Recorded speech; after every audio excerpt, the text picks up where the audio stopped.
Good morning, everyone. Myself, Dr. Shabnam Shah, Associate Professor, Department of Obstetrics and Gynecology, Faculty of Homeopathy Science, Jyoti Vidyapith, Jaipur. Today, our topic is tonic uterine contraction and retraction. This type of uterine contraction is basically seen in obstructed labor. So, this is also this tonic uterine contraction and retraction, also called as Bandel's ring or pathological retraction ring. Also, this is a short note question generally asked and also asked in Viva for our students. It's also called as this tonic uterine contraction and retraction, also called as Bandel's ring or pathological retraction ring. It is also seen in obstructed labor. So basically, pathological anatomy of uterus in this condition, a circular groove encircling the uterus is formed between active upper segment and distended lower segment. So a circular groove is formed encircling the uterus. It encircles the uterus and is formed in between active upper segment and distended lower segment. So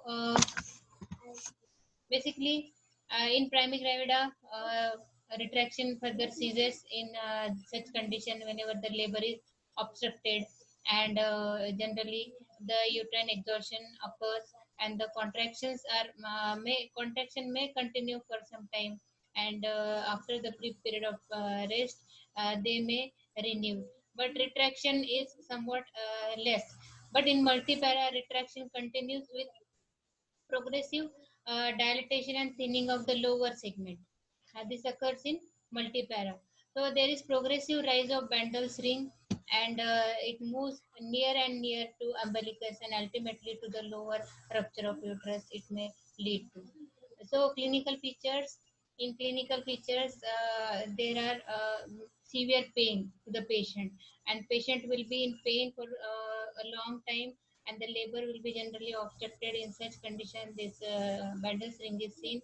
The patient will be in ultimate agony and from the continuous pain, and she will be restless, and she will have discomfort.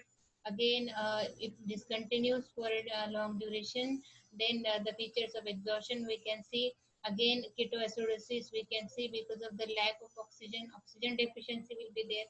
So ketoacidosis will be there. On examination, abdominal palpation, we can notice the upper segment of the uterus is much more harder and tender, and lower segment is distended, and that is also tender. Again, this is the difference between constriction ring and retraction ring. This we can notice.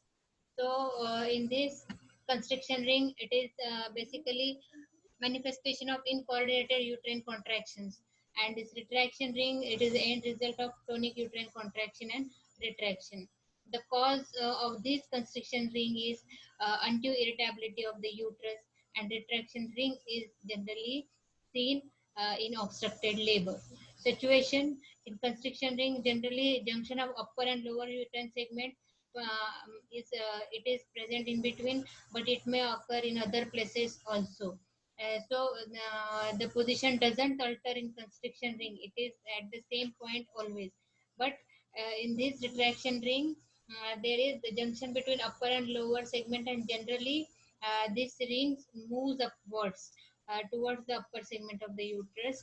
And in uterus in constriction ring, generally upper segment contracts and retracts. With relaxation in between, a lower segment remains thick and loose, but in this retraction ring, upper segment contracts, but no relaxation will be there. So retraction will we cannot see that much retraction, and the wall becomes thicker and thicker, and the lower segment become distended and thinner.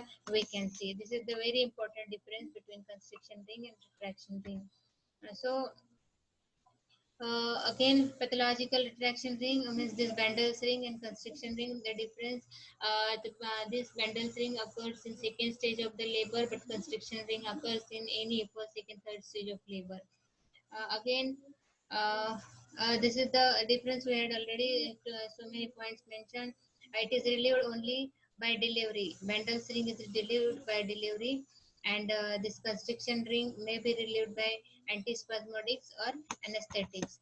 So, management point of view, if we see basically management, preventive management, and treatment part. So, prevention partograph we generally use for the to assess the progress of labor. So, use of partograph should be there for the management. If at all any delay is there in the progress of labor, then this point has to be noted, and this has to be kept in mind. So, okay, obstructed labor might be there, and this pathological retraction ring might have formed. Early diagnosis of malpresentation, disproportion, again, delivery by cesarean section has to be done. Treatment part, rupture of the uterus must be excluded. Internal version has not to be done. It is contraindicated. Correction of dehydration and ketoacidosis has to be done. Ringer's lactate solution generally given intravenously, and adequate pain relief has to be done by analgesics. With parenteral antibiotics is having a much more important role to prevent puerperal sepsis infection again during labor. Also, ceftriaxone sodium 1 gram is the dose initially given, and cesarean delivery has to be done. So rupture of the uterus must be excluded before this cesarean delivery. So this is the diagram of the constriction ring. You can notice, and this is already in previous topic we had seen. This is normal uterus. This is the pregnant uterus, and in this diagram we can see the retraction ring here formed, and this is the pathological retraction ring in between the upper and lower uterine segment, and it is moving upward. So this is the constriction ring basically, and it is causing fetal distress. We can notice, and in this generally we can see in obstructed labor. So this is all about the pathological retraction ring. Hope you understood the topic. If at all you are having any query, please mention in the comment box. I'll try to resolve it. Thank you. Thank you very much.